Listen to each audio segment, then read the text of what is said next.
কোথাও ঘুরতে যাওয়ার হলেই মেয়ের কথা আগে চিন্তা করতে হয়, মেয়ে কি খাবে, মেয়ের জন্য কি নিয়ে যাবো। কারণ মেয়েটা আমার অনেকটাই ছোট, আমরা যেরকম বাইরে হোটেলে খেয়ে নিতে পারবো ও তো আর খেতে পারবে না।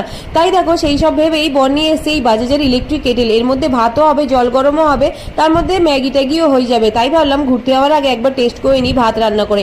চাল ডাল আলু দেখো দিয়ে দিলাম এই ইলেকট্রিক কেটেলে, তারপরে মেশিনের উপর বসিয়ে সুইচটা অন করে দিলাম। দেখলাম 2 সেকেন্ডের মধ্যেই ফোটা শুরু করে দিল। তারপরেই বেশি জোরে হওয়ার কারণে এটা দেখলাম সুইচটা অফ হয়ে গেছে। আর ট্রাভেলিং এর জন্য তো খুবই সুবিধা, হোটেল টোটেলে অনেক সময় থাকে না বা ট্রেনেও থাকে না, তো এই জন্য আমরা এটা ক্যারি করতে চাই। তাই ভাবলাম যে ফার্স্ট টাইম একটু ভাত রান্না করে দেখি, স্কুলে ভাত খেয়েও যেতে পারবে, তার সাথে আমার দেখাও হয়ে যাবে এই ইলেকট্রিক কেটেলটা ঠিকঠাক কাজ করছে কিনা। বসিয়ে দিয়ে আমি স্নান করতে চলে গেলাম, স্নান করে এসে দেখি হয়ে গেছে ভাতটা খুব সুন্দর, আর গ্যাসের থেকেও কম টাইম লেগেছে। তারপরে দেখো আমি মেয়েকে ডাকতে আসলাম, দেখি ও ফোন ঘাটছিল, তারপরে দেখো ওকে রেডি করে এখন ইলেকট্রিক কেটেলের এই ভাতটা ওকে খাইয়ে দিলাম। তো কালকে দিয়ে আসছে নিউ ব্লগ, তাড়াতাড়ি করে চ্যানেলটা সাবস্ক্রাইব করে নাও। কোথায় ঘুরতে যাচ্ছি কালকে জানতে পারবে।